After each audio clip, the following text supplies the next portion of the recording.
natin, di ba? Yung mga sapat. Hindi ba din natin alam kung paano yung mga tikang ginagamit, di ba? So, ayun. So, at least makita niyo yung difference between the two. Alin kaya mas ating dapat kayahin? The one is the one on the right. Siyempre, we adopt a healthy lifestyle, which is on the left side.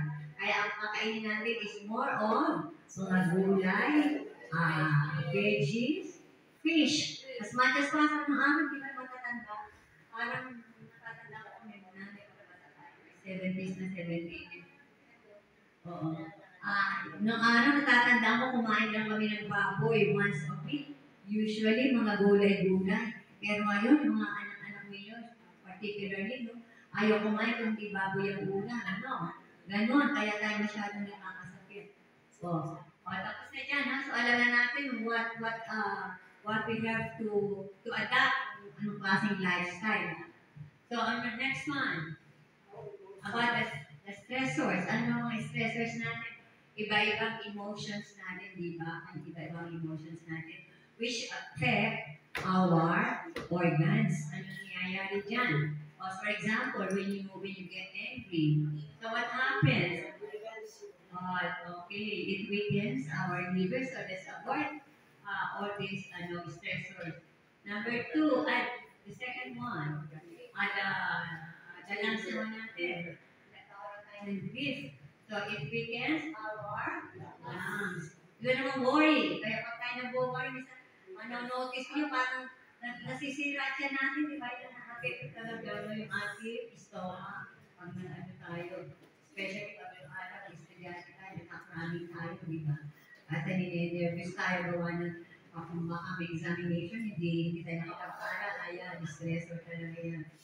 And then another one, stress naman. So what happens, which organ is being affected when we are under stress? That is our heart and brain. And then the last one, our kidneys. What happens to our kidneys when we are fearful? Natatakot tayo sa isang bagay. Baka may aswang or what? Nakakatakot. Okay. So just try to avoid all this and we try to relax ourselves, no? Okay, para may iwasan tayo magkasakit. So another reason why people get sick, mga free radicals, ano ba yung mga free radicals sa environment natin? Lagi-lagi mga pollution, yung grabe yan.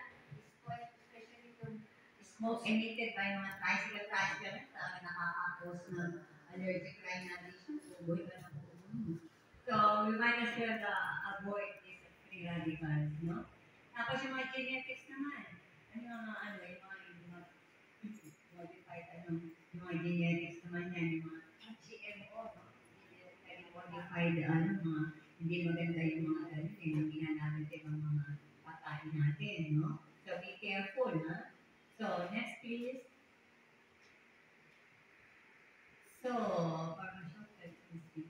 ito naman, sabi niya, a patient cure is a customer loss. Why is that so?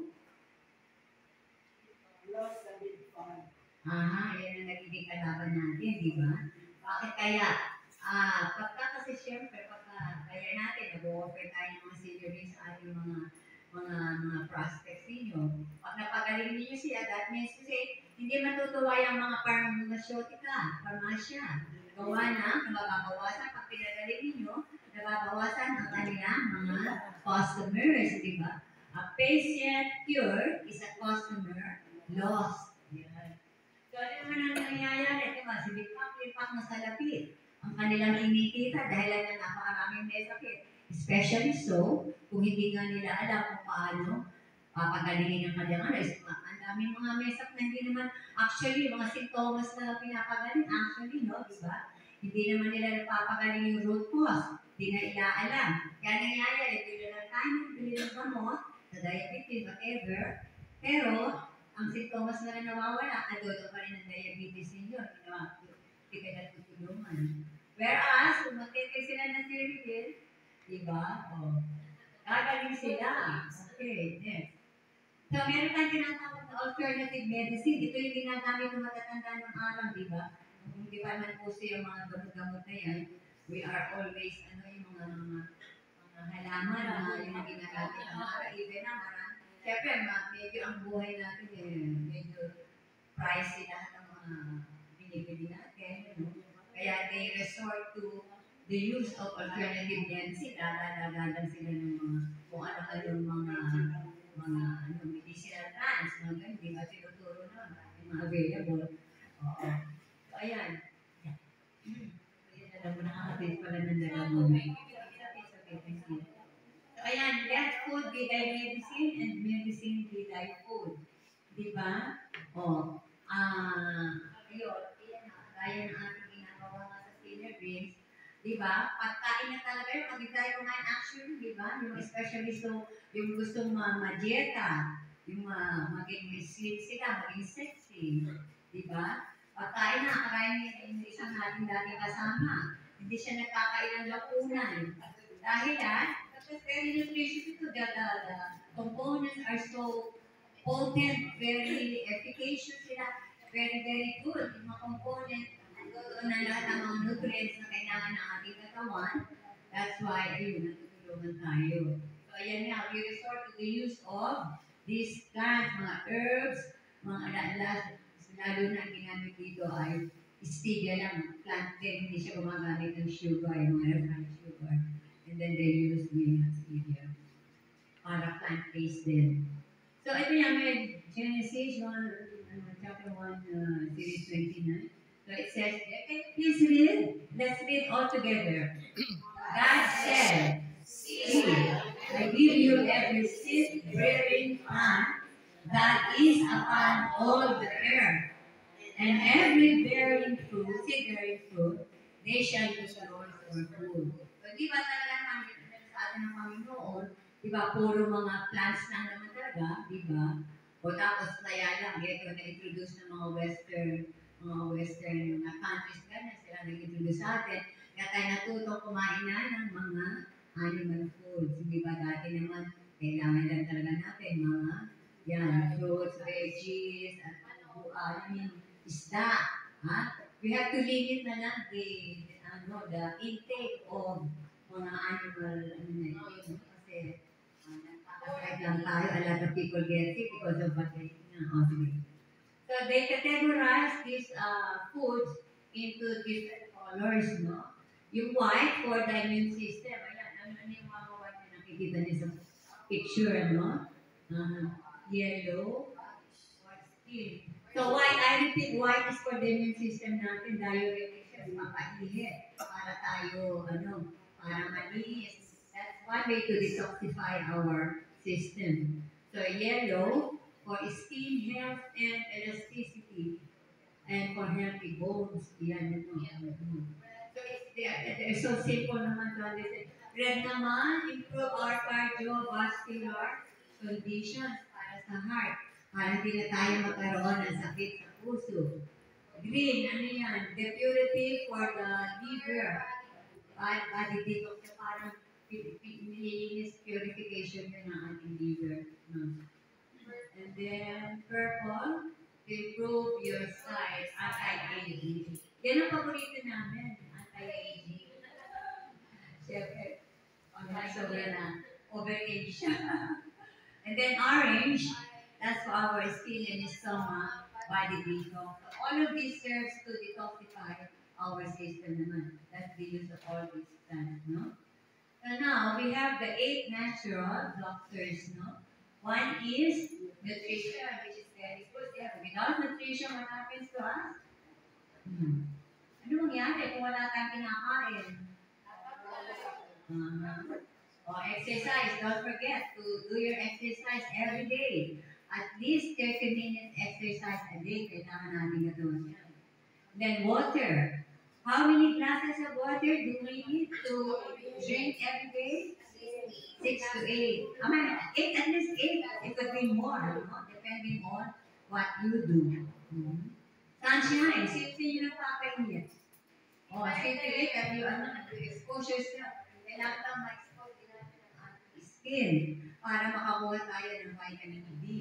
Expose din yung skin niyo, which is very essential yan sa ating pang-araw-araw na pamumuhay. Temperance, ano yung mga temperance? Lahat ng mga bawal na hindi natin dapat ginagawa. Ano-ano yung nakalagay sa umiinom na alcoholic drinks. Tapos, ayun nga. Ano pa yung iba ng isita niya? Yeah, puro beverages ng alcoholic beverages. Next, air. Very important, ha? Huwag kayo, ano tawag yan? Huwag kayong pupunta sa mga lugar na walang air. You have to expose out. You have to get a fresh air sana as much as possible. No, para we have the breathing our good health. And huwag makakalimutan how busy we are. We have to take rest muna, di ba? Importante, don't overdo yourself. Don't over exaggerate what you can do, no? Anything excessive is a poison. But let's do everything in moderation. Ano pa? Trusting na, syempre, foremost is we have to trust in God. Without God, nandito ba tayo? Wala tayo dito without God. Ha? So it's very important that we give priority whatever we do. First thing let's say, first thing in the morning, we have to thank God that we are still alive. Diba? That's the first thing we should do. So, okay, that is very important. Okay, so those are the 8 natural laws. So let's go back to SDI, the manufacturer. Now, the manufacturer is no other than TAP LC. TAP LC is a very, very big company. It's a multi-billion-dollar industry of TAP LC, no? TAP LC is the one responsible for producing the products of, let's say, ano ba yun, Watson, then yung products ng Mercury, anyway.